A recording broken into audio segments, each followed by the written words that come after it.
All right. Oh, so fancy. Hey, Kelly Start with Mobility One, hanging out with Matt Vincent, talking about how we're conceptualizing the big picture of rehab. Yep.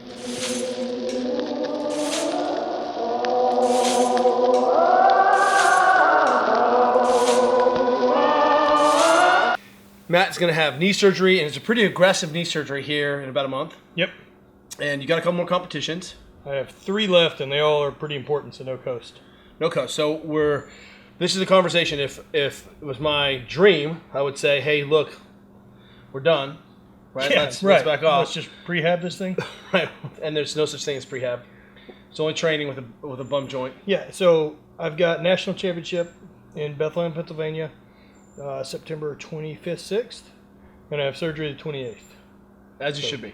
Plenty of window there. Plenty of window. So this knee, for you, you're still functioning. And this is not an issue that Matt is taking massive amounts of anti-inflammatories. Not really anything. Hiding, right? It's just that, like, hey, this knee is not right.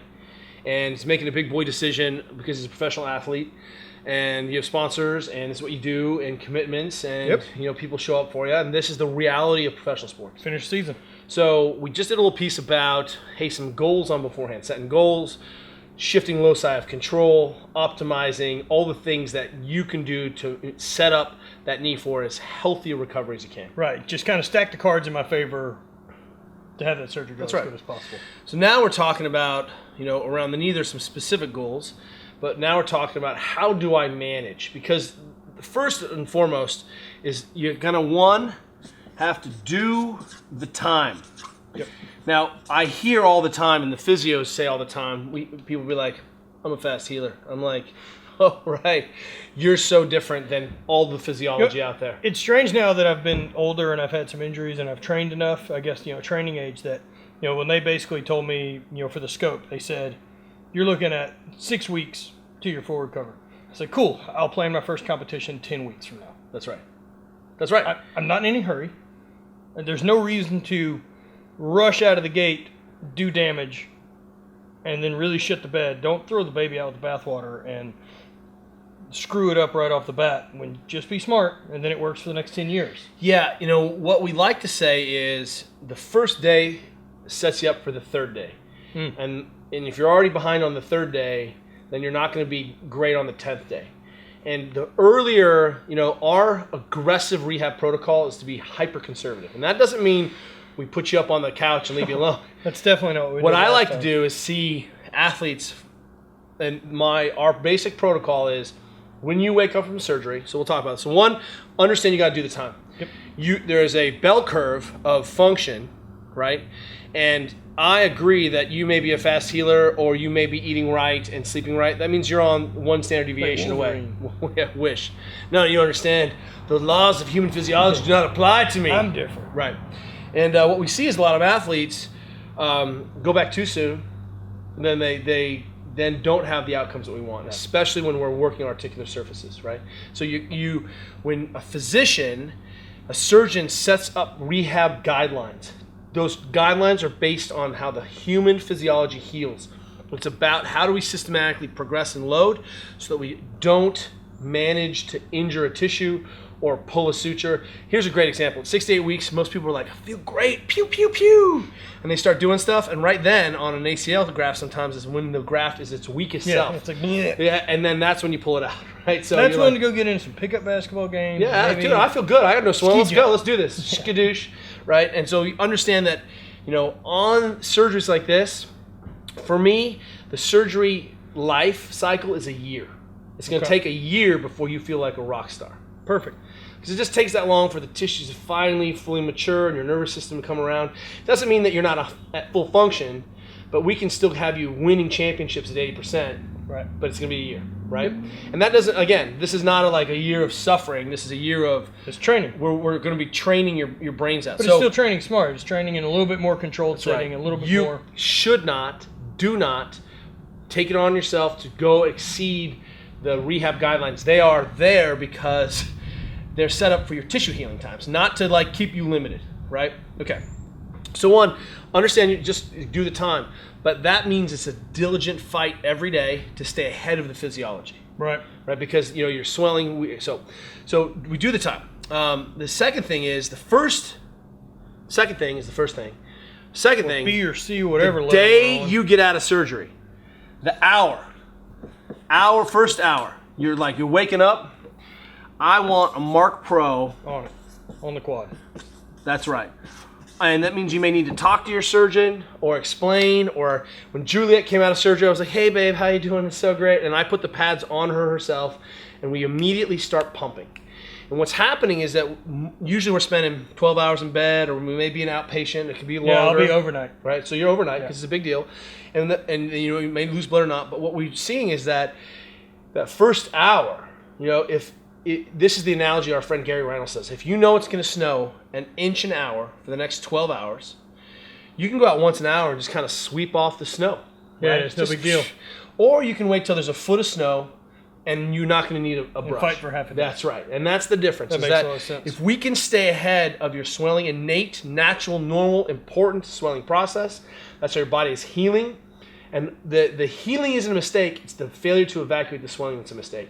And especially in these modern surgeries where we can't bend the limb. Right, yeah, I know I'll be straight legged for like 6 weeks. That's right, non-weight bearing. Or touch no weight there and just laying it down. Yeah. And the idea here is then, okay, what are my ways to address the swelling? And that's why I have to have a neuromuscular unit. That's why Mark Pro for us is the best, because I can start pumping that thing right away. And I know the Mark Pro is an expensive unit, and I've been fortunate enough to get my hands on one. But I mean, let's say you don't have that available.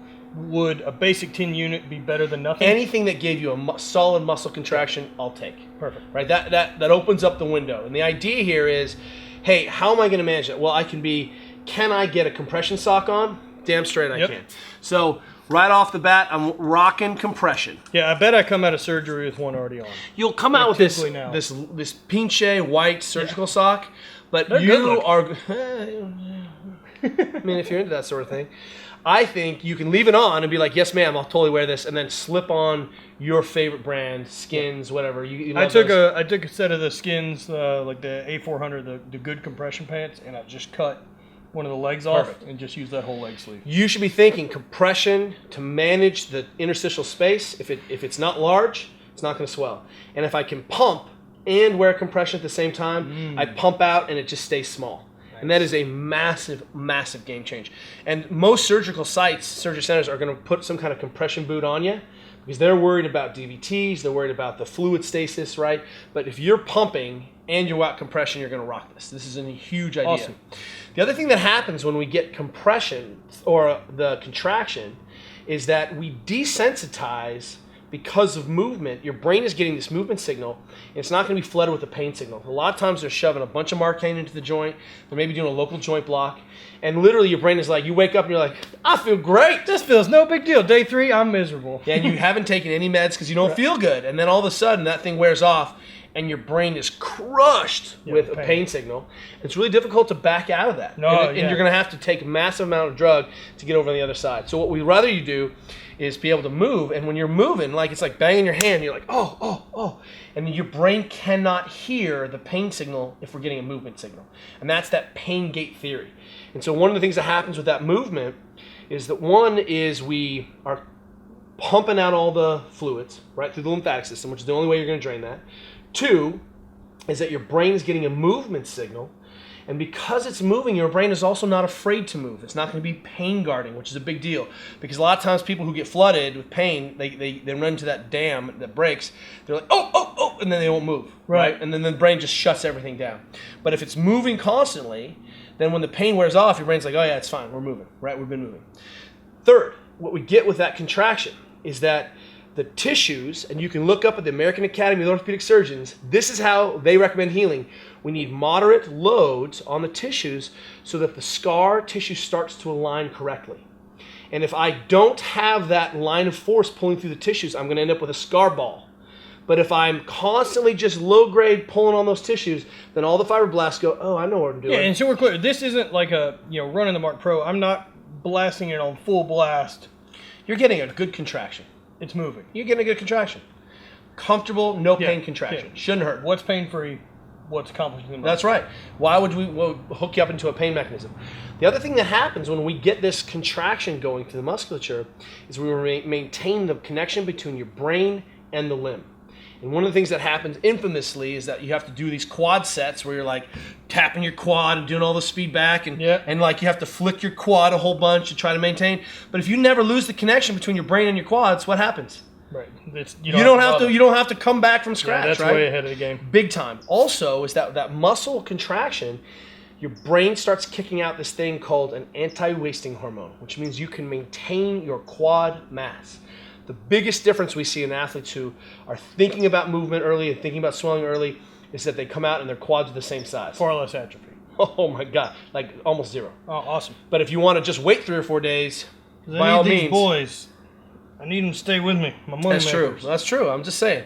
So it makes a big deal, and I want to be pumping within the first hour. Okay. Right. So you just put the pads on and pump. And what we're looking for is, I'm not pulling on a surgical site. I stay away. But one of the things we also notice is that in our athletes who use some kind of neuromuscular TENS device is that we don't get any surgical holes that make basically tunnels. So as they've gone through into the capsule, because those tissues are constantly moving, we don't see them get adhered down, so I have to do far less scar abatement after surgery. Does that make sense? It does. Right? So big time, and you're sleeping on it. It's 24/7. Yep. You ask me the question, will I go blind doing it? And I'm like, when your hands and palms get hairy, let me know. Because we have not seen anyone go blind. And what you'll find also is that it's very soothing. Because it's moving, you're not getting any pain signals, and you can totally sleep with it. Right. Right? Yeah, I was able to sleep after the last surgery. The problem is I don't sleep on my back well, but the medication helps. So this is a big deal, and what we want to talk about is sleep. And one of the things that we see is that athletes post-surgery, or especially in a bad environment, you need to tell the staff, this sleep is crucial to my healing. I've just had a surgery. Make sure that I don't have a blood clot. I haven't stroked or coded, right? But do not wake me up. And you need to have that conversation with your surgeon, because this is, for you, it's about, hey, I need to get that sleep that first night. Also, this is between you and your physician, but if you need sleep support, this is the time to do it. Yeah. Right? If there's help so that you can get restful sleep, you're anxious or in pain, we want to manage those things. If you're not sleeping, you will not be healing. Right. Right? That's a big deal. And for us, the magic number post-surgery is 10 hours, which is the same that we'd recommend for all our athletes training at elite levels. Are you trying to get 10 hours a day? 10 hours a day. And what we ask, and that can be a nap, 8 hours in a nap. Right. And there's another mini nap, but we should be shooting for that magic number of 10 hours. Okay. Right? So you're seeing, right off the bat, what we're doing is we're creating an environment where I'm managing the insult from the swelling from the surgery. I am addressing the fact that I'm not going to be able to weight bear, things like that. Sleeping is a big deal. Nutrition is crucial. And this is the time to not fall off the bandwagon or fall off the wagon and go carb heavy. This is the chance. I was told cheeseburgers fix knees. Without buns. Yeah. That's fine. Protein is high. This is a chance to even mess around with ketosis, right? Why not? Under 100 grams of carbohydrate, you're not moving. This is an amazing time to work on being squeaky clean with your nutrition. Making sure that you're getting enough protein, you're getting high quality fats, but you're not going through these massive insulin spikes, which we know affect healing and pain. If I had a guy come in one time, he had just had a meniscus transplant surgery. And we were talking to him about, and his knee looked like junk. And I'm like, what are you doing? I'm like, talk to me about this. I'm like, this doesn't make sense to me. I was like, what'd you have for breakfast? He's like, box of cereal. Box of cereal. And I was like, Jerome, are you trying to reject your meniscus? And no he's like, inflammation. Oh man, he's just pouring gas on a fire. Don't do it. You want to put those. Yeah, but it was Lucky Charms. Oh man, I think he was like, oh, and then literally he started eating some eggs for breakfast, and I was like, do not eat the juice. Do not eat the white bread toast they bring you. You're gonna just have to be a human being when you eat in there. This is a chance to pretend and show the world that you're actually an athlete. You're an athlete. Eat like an athlete. Yourself. That's right, and that means actually you might have to bring some food in the hospital. Yeah. But at home, again, this is something you can control, right? Yep. Rob Wolf has done a ton of information on this. Take a look at Rob Wolf, ROBB Wolf, if you don't already know him. He's paleo guy. Yep, and a lot about nutrition, healing, and carb restriction can really help some of this. Awesome. And not for women, we're not saying go carb free, right? That can be a problem. For men, definitely we'll see a bump in testosterone and a little kick when you start to carb deplete. Women, you got to, per Stacy Sims, 120, 130 grams of carbohydrate a day baseline, but that's adding a couple scoops of rice to your thing. Right? Have some steaks, have some avocados. Should not be hungry. That's exactly right. That gallon of milk a day, I'm like, no. Like a 12-ounce ribeye, cover it with avocados, and 12-ounce ribeye. Didn't steak sandwich. Burger King make that sandwich? It was like that was KFC. Yeah, it's genius. Okay, brilliant. So that's sort of lifestyle stuff, Yep. right? One of the things that we see big time is that athletes like, hey, I don't need these crutches. Ugh. Use your crutches. Damn it.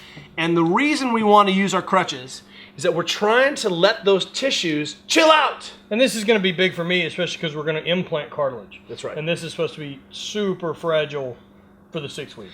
So a couple things, for you particularly, but we see athletes who don't want to use their crutches.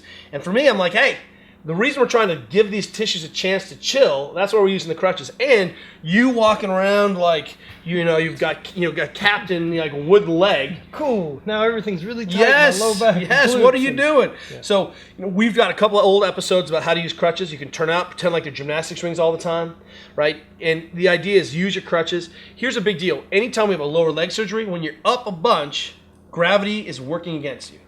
Gravity is trying to kill you all the time. So when we say elevate, right, because the crutches, you're still what we call dependent, but I need you to elevate. And that means not I lay on the couch. That means I lay on the couch and I put my leg up. Yeah, leg against the wall. Gravity does make a difference. So if you can get that leg really high, knee high, way higher than your heart. Yeah, basically, I mean, what I've found really good is if I can back my butt up against the wall and put my legs up. Great.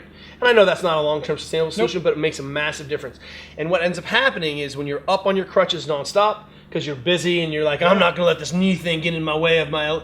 Then the knee drains, and then your ankle is gigantic, and your tissues are puffy, and it's a disaster, right?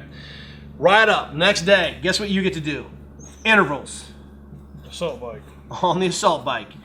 And some of it is, hey, a good way to do this is I just want to get you processing all of the crap they put into you to make you go to sleep. Is the Mark Pro still running while I'm doing intervals? Jump off that. Okay. You get a chance off. But intervals means like my favorite is we're just going to go 50 seconds on and then 10 seconds hard. So just kind of like a maintain 50 seconds. That's 10 right. second sprint. You're just like, so easy, just zip, zip, zip, zip, zip, right? And the goal here is 20 to 30 minutes, and you're going to feel like death. And a lot of people are like, hey, that's no problem. And they do it for the first time, and they're like, bleh, and they're barfing. I want to see an athlete exercise the next day. Yep. And part of that is for your own brain to be like, everything's cool here. Leg goes up. You can put your other foot on a skateboard and row. But the assault bike solves the problem, so it's got that right. kick, right? Then when we're for you, comes right back into some basics. No swelling. Your chief and foremost goal is not to get strong, but to manage the swelling response. Yeah, so plenty of time to get strong. If I am working with an athlete, I am ahead of swelling in 24 hours. Let me repeat that. We're ahead of swelling in 24 hours. So if you show up the next day and your knee's swollen, I'm like, what have you been doing? You've been lying to nothing. me. You've been standing up, walking around, and you haven't been pumping, you haven't been compressing. And we were just talking, if I can get ahead in that first 24 hours, that sets me up for much more success day 5, much more for success day 13, and it literally is this geometric progression. And the difference between people who are ahead of their swelling in that first 24-hour window to not is I can show you an athlete who's going to play pro football again at 3 months and one who's not. It's that important. Manage your swelling. If the knee is swollen, remember, we're going to be loading it, right? In rehab, we're going to be training. It's going to just be dangling. So swelling is something that we're going to be dealing with, right? Yep. It's like the communist threat. Yeah. Right?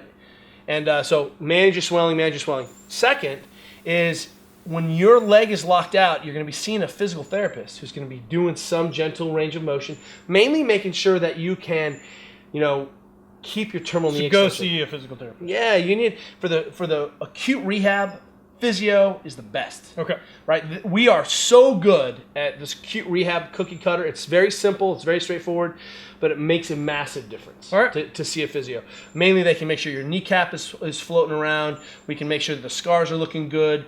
We can manage your terminal knee extension. Right? There's some very simple low-level things. But you also can do what? If your leg is locked out in a brace, people are like, well, what am I going to do about the stiff quad? Smash. So smashing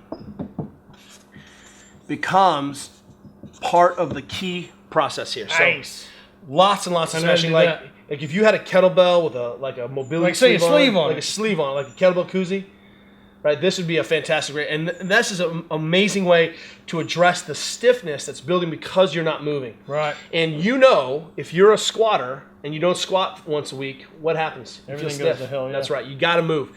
And so what we're going to do is saying, hey, because I can't move, I'm going to address the tissue stiffness. And I can still work, I can still lay my leg on the bed and open up my hip, right? I can still be doing things like that and protecting the leg. I mean, this thing's not going to be, it's not hyper fragile. We just can't load it, right? And we're not going to be able to bend it. So that means that those tissues are going to get stiff. So when you're having a kettlebell in your home, it's going to be crucial so you can get into the calf, right? So that you can get into your quad, so you can get onto your hamstrings. And I guarantee you, if you do some soft tissue work, everything's going to change, right? Then it's really about following the protocol. So your training means, especially if I'm non-weight bearing or touchdown weight bearing, it means I can't do much on it. It means I can sit and exercise, I can sit and press, I can lay down and do floor presses. That's right.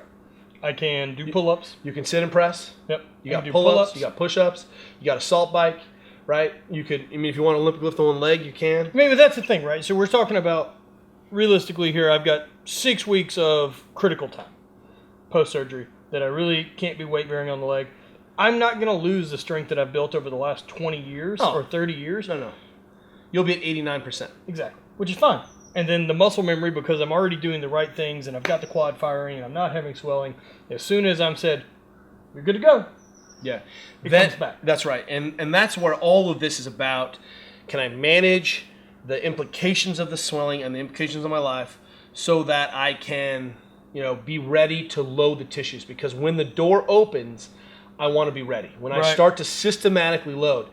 Again, we've talked a lot about this, but once you're discharged from rehab, when they can start to systematically load those tissues, because once they say you can squat to a high range, we're air squatting.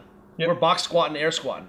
And it might be like, we're going to do 10 today, 20 tomorrow, and 30 the next day, and 50 the next day. But the first thing you do, and this is crucial for me, is that if you've had a knee surgery, you squat every day.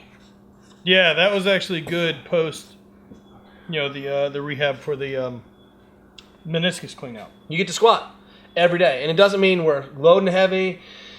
Basic linear progressions rule the day, right? It's very simple, controlled ranges. Again, we're back to that tempo stuff, but it's letting the tissues know we're coming and to systematically build that overload. Yeah, I mean, I'm a comfortable 600-pound squatter. I bet I could probably squat 5+ right now on the bad knee. That's right. If I had to. And I started with 135 or the bar to a high box. That's right. But it's every day. Yep. So squatting every day, and that can be, if you don't have a rack at home, that's just a ball, that's a goblet squat, or even just an air squat to the chair. We try to verticalize the shin, which isn't the way we're going to torso up. It's not a very torso upright squat. It's a torso forward squat. And that verticalized shin really gives me hamstring control and eliminates a lot of the shear. As the knee comes forward, I get a lot of shear through the hamstring. So one of the things that we're doing in our motions are staying in ranges where we can keep the vertical shin. That means deadlift starts to open up again. We don't load speed. We don't kettlebell swing right away. We slow and tempo hinge. We squat, right? We do single leg stuff where the shin's not shooting forward, and that will come with time. But already, this is so much work to be done, and that by the time we're starting to systematically load, the body is ready to receive that next tissue load. It's going to be good. I'm looking forward to it. I'm ready to have my knee not be a problem. Yeah, and that's really one of the things we see is that a lot of athletes hang on too long, and you finally get to this place where you're like, I'm tired of battling this, right? Because whether you like it or not, you cannot generate the force on the leg that you wish you could. Yep. No, I'm tired of, the big thing that's come to me now is like throwing really doesn't aggravate it, which doesn't make a lot of sense because I figured the spinning and grinding would be trickier on the knee, but it doesn't weigh anything. But I can't currently train anymore the way I need to be good at my sport. That's right. Time to get surgery. Time to fix it. Why do we get surgery? For pain. And by the way, this is my personal opinion, but if you're an athlete, you need an ACL. Matt I'd like to have 2. Used to brag, you're like, I don't need no ACL. ACLs I got are hamstrings. cowards. And the reason we need an ACL is that your ACL is it's a seatbelt for your knee. Well, that's why I got bone spurs. That's right. You've been slamming around. Those things stop it. They're cute. Yeah, they're great. Cute. They're totally cute. One time I was in surgery with John Wellborn. We pulled out a rock out of his knee, and it made a little popping noise through the portal. And it literally was like, and we all laughed. Oh, John Wellborn. Hey, Matt Vincent, this is the template. I hope that that helps you guys conceptualize the things that are important to us. Again, you're going to follow the advice of your physical therapist that you trust. You're going to be ready to see her every day. You know, your physician is not trying to keep you down. Your physician is a master carpenter and a master physiology minder. They're smarter than you. This is a chance for you to follow those lines and be an excellent informed patient. Don't be a pain in the ass, but set the conditions up where you walk in, the surgeon's like, you know, she's like, your knee looks great. What have you been doing? You're like, you know. Just being amazing. Just being cool. See you tomorrow. Thanks.